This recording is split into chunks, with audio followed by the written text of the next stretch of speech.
Hello les Active Painters, bienvenue sur la chaîne Active Paint Pro, des peintres et des métiers de la finition. Aujourd'hui, c'est avec un grand plaisir que je te fais un nouveau tuto, on va dire, sur la peinture. Donc là, je suis en volet, c'est la troisième ou la quatrième partie, je ne sais plus. Donc c'est la mise en peinture de la porte de l'atelier avec la peinture bleu charrette de chez Biorox. Donc c'est une peinture que j'avais sélectionnée, puis du coup avec le fabricant on a dit pourquoi on ne ferait pas voir la gamme, pas la gamme complète, mais la gamme qui va avec cette application. Mon support a été décapé, a été révisé, a été imprimé avec une accroche biosourcée de chez Biorox. Et maintenant, le volet est prêt à recevoir la peinture bleu charrette que j'ai choisie. Ça faisait longtemps que je voulais faire quelque chose dans cet esprit-là pour l'atelier. Et là, je suis particulièrement content parce qu'à mon avis, ça va être super chouette. Alors, tu vois, j'ai verni ma petite comment dire, poignée là. Hein, j'ai mis un anti-rouille, c'est pas un vernis, mais je veux absolument garder ce côté rouillé. Après, le bleu charrette. Ici, tu as vu, j'ai surtout pas rebouché pour faire un côté vraiment atelier, vieil atelier. Donc voilà, c'est une laque satinée à base de pigments végétal. Donc chez Biorox, ils font de la recherche et développement sur les produits biosourcés et sur le confort d'application aussi. Donc je te fais voir là, tu fais des arrêts sur image comme d'habitude. Et ici, pareil. Donc je secoue mon pot, tu vois. Donc je pense qu'il est bien secoué, je l'ouvre. J'ai pris 4 types de pinceaux, 2 soies, ça c'est du soie, ça c'est 50% soie, 50% synthétique, ça c'est 100% soie de porc, et ça c'est 100% synthétique. Bon, on va essayer d'abord avec le synthétique, si ça se passe bien avec le synthétique, je garde comment dire, je garde le pinceau synthétique. Les peintures aqueuses, en phase aqueuse, marchent très bien avec le synthétique. Nous, les professionnels, on a des soies de porc, mais c'est des pinceaux, tu vois, qui trempent dans l'eau. Et donc, en fait, la soie, elle est toute douce et tout. Mais il faut le préparer, ton pinceau. Autrement, si tu ne le laisses pas dans l'eau pour la peinture à l'eau et dans l'huile pour les peintures à l'huile, tes soies sont toujours... ça a tendance à te faire des cordes, tu vois. Ça, c'est beaucoup moins soyeux que ça. Donc ça, c'est un outil parfait. Et ça, c'est un Cell Art. Quand moi, j'avais 20 ans, au Beaux-Arts, on achetait des pinceaux qui s'appelaient Cell Art. Apparemment, ça a été racheté et ils ont enlevé le Art. Donc le support doit être préparé, doit être sain, tatati tatata. Bien remué avant l'emploi. L'application de brosse synthétique, polyester, polyamide, d'accord. Les rouleaux microfibres, 6 mm d'aspect tendu ou 9 mm d'aspect poché, sans dilution. Au pistolet, tu peux la diluer jusqu'à 10%. Voilà, bon, globalement, nous, on va le faire que au pinceau. On va essayer qu'au pinceau. Hop. Donc ça devrait suffire. On va essayer. Je disais, on dirait un gris.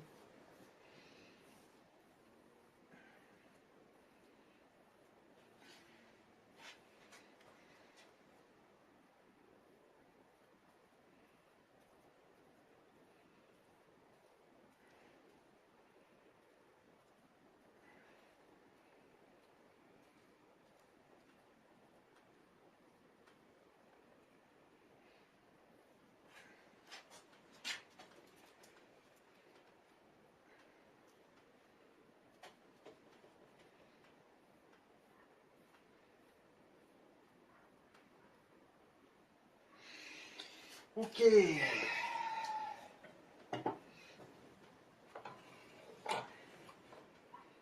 Donc là, je vais utiliser le petit pinceau pour faire l'intérieur. Là, il y a toujours des endroits qui sont un peu difficiles en départ. Donc pour l'instant, tu déposes ta peinture.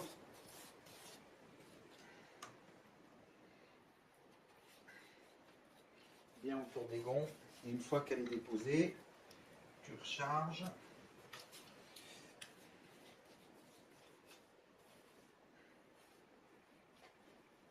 Mon départ de l'angle, que tu ne vois pas d'ailleurs.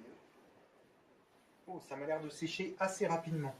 Hein, donc tu dois être méthodique, tu ne dois pas partir partout. Il faut vraiment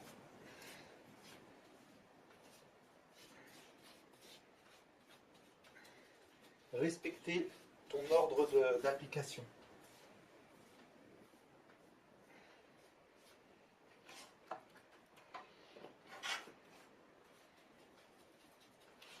Oh, ben dis donc, elle file bien, je trouve. Hein. Tu me diras, le bois est préparé. Hein.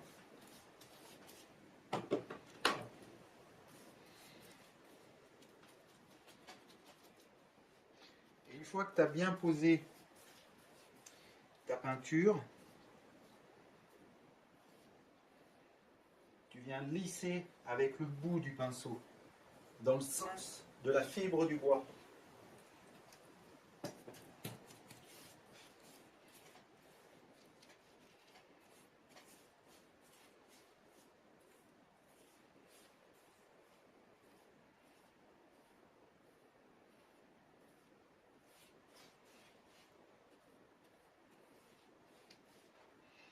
J'ai l'impression que ça fait des effets. De toute façon, c'est une peinture qui va faire des effets. Hein.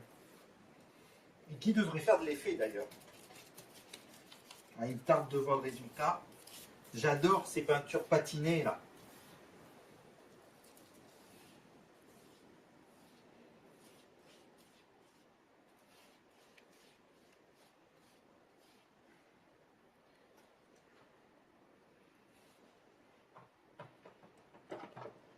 Voilà, donc au pinceau, tu poses. Alors, c'est pas des lacs à l'huile. Hein. Les lacs à l'huile se travaillent encore plus. Là, c'est vraiment, tu poses et puis tu attends que ton pinceau soit un peu déchargé en termes de peinture et tu viens lisser avec le bout. Les techniques sont différentes quand tu fais avec des lacs à l'huile. Les outils sont différents surtout. Donc là, tu vois, je pars sur l'extérieur. Je ne fais pas à l'intérieur parce que ça viendrait au même de racler ton pinceau. Donc qui dit racler, faire déposer de la peinture dans ton angle et créer des coulures. Bien les départs. C'est plus dur les départs. Et là, je viens lisser ma peinture dans le sens du bois. Puisque j'ai déjà fait comme ça, je fais l'inverse. J'ai mis mon petit scotch ici pour faire le fond. Et puis ben là, tu n'as pas besoin de scotch. Donc tu te positionnes pas trop proche de ta surface à peindre. Tu commences à, on va dire, 5000. Et quand ton pinceau n'est pas trop chargé, eh bien tu viens appliquer ta peinture au ras. Pareil pour le départ ici dans l'angle. Je sais que tu ne vois pas bien. Donc je te disais, ici. Donc tu déposes ta peinture à 3-4 mm et après tu reviens sur ton sujet jusqu'à temps d'être à fleur quasiment de ta poignée.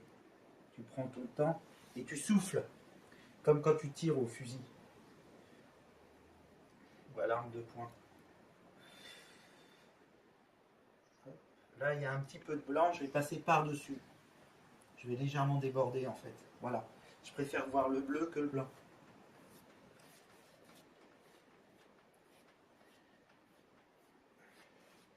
Voilà, maintenant je vais le faire avec le gros pinceau. Et là, je reprends pareil.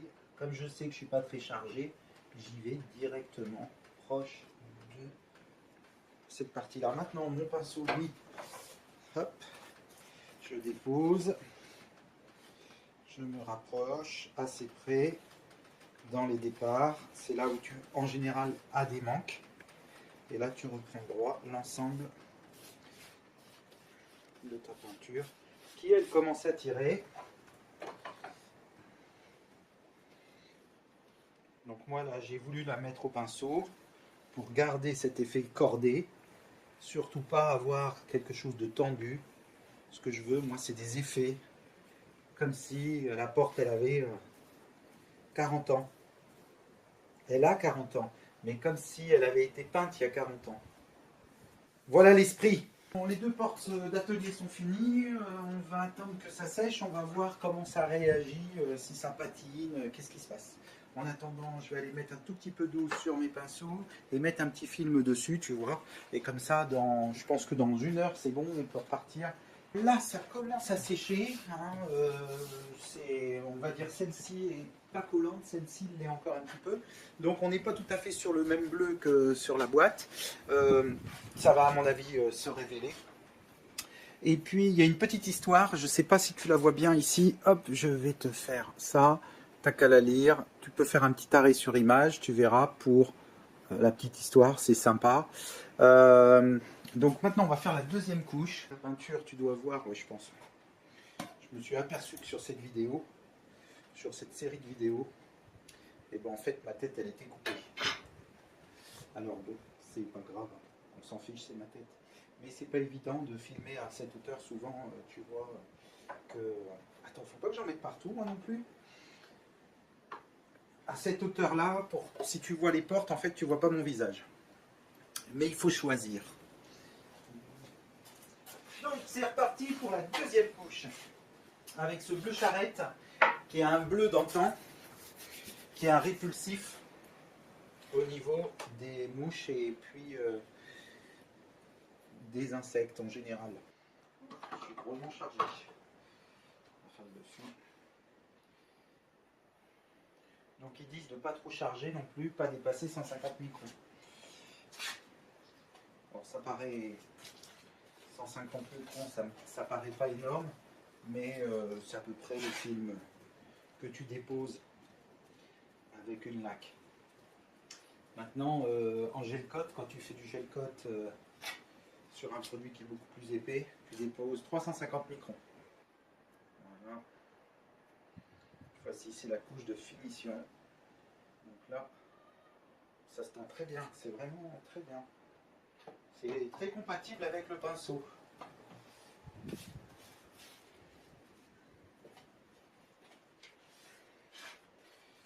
m'embête là.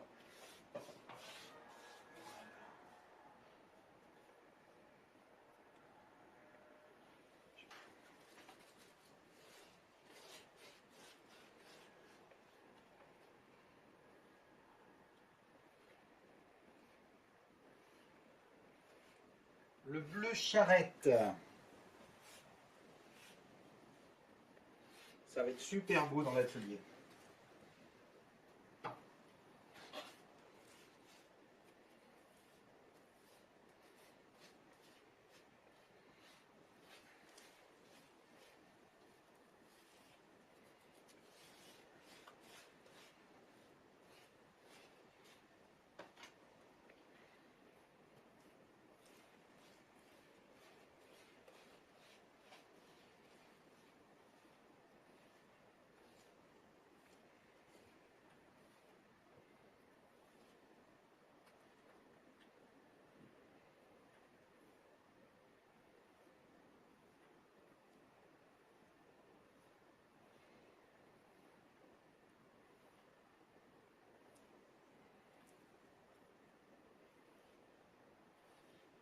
Donc oui, je te disais, ben c'est difficile à voir, mais c'est un produit qui ne sort pas toujours comme sur la boîte.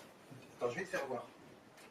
Tu vois la boîte? Hop, attends. Et ce qui va faire le point sur la boîte. Ça y est, tu dois voir, ça doit faire le point. Donc c'est un produit, le bleu charrette. Je pense que tu vois. C'est un produit, tu vois sur la boîte, c'est vachement bleu, il y a de la patine et tout ça. Donc ce que tu vois là au niveau du volet, c'est pas tout à fait pareil. Ah, tu te dis, bah non, c'est pas tout à fait pareil. Eh ben oui, c'est pas tout à fait pareil. Parce que en fait, c'est fait avec un pigment végétal. Et ce pigment végétal, c'est le pastel. En fait, le pastel, c'est une plante ce bleu était développé au XIVe siècle. Et en fait, cette pigmentation, elle a été arrêtée parce que il y a un autre bleu qui a pris le dessus. Et ce qui se passe, c'est que quand tu appliques ce pigment qui est d'origine végétale, Ça y est, je reprends. Eh bien, tu vas avoir une couleur que tu maîtrises pas forcément bien parce que comme c'est végétal, tu peux avoir des variantes d'une couleur à une autre. Et puis ce qui se passe, c'est que c'est surtout une peinture qui va s'oxyder dans le temps. Donc plus elle va s'oxyder avec les UV, l'air et l'hygrométrie, plus elle va devenir bleue. Et plus il va y avoir cet effet de patine. D'accord? Donc c'est pour ça que quand tu le vois, comme ça fait un peu gris. Mais tu peux avoir des variantes qui vont se créer avec le temps. Mais c'est quand même une couleur naturelle du XIVe siècle. C'est ça qu'il faut quand même savoir, comprendre. Savoir, plus que comprendre. Et ça, c'est ce qui m'intéressait dans mon projet, parce que moi, je voulais absolument que cet atelier ait une âme et que l'on sente que c'est une porte qui a toujours été là, en fait. Tu vois, le principe, c'est vraiment pas quelque chose de rapporté, et je veux surtout pas qu'elle soit trop lisse, trop belle, par son aspect. Je veux qu'on ait l'impression que cette porte, elle a été, avec la construction de cet atelier, il y a 60 ans. Donc le bleu va se révéler avec le temps. C'est la magie de ce produit. Et puis le fait qu'il soit naturel comme ça, c'est vraiment... c'est dans l'esprit. Voilà. Moi je suis pas mécontent. Tiens, hop, là il y a une trace, je l'enlève. On va voir comment ça va s'oxyder à la lumière. De toute façon, il faut savoir que là, encore une fois, j'ai deux spots d'allumés. Donc c'est deux spots de 4 x 135 watts réels. En fait, c'est comme si tu avais 4 x 800 watts en 4000K. Le problème, c'est que ça te fait une couleur qui est vachement blanche et c'est pas forcément le reflet de la réalité. Bon, le matin se lève, je viens de reposer les portes et en fait je te filme ça parce que c'est le matin où le soleil donne à cet endroit et là tu vois un peu plus la couleur au niveau naturel. Alors j'ai regardé dans un livre que j'avais et en fait, attends, je t'enlève mes notes, je voulais te faire voir une planche et voir si on va la voir. Ouais.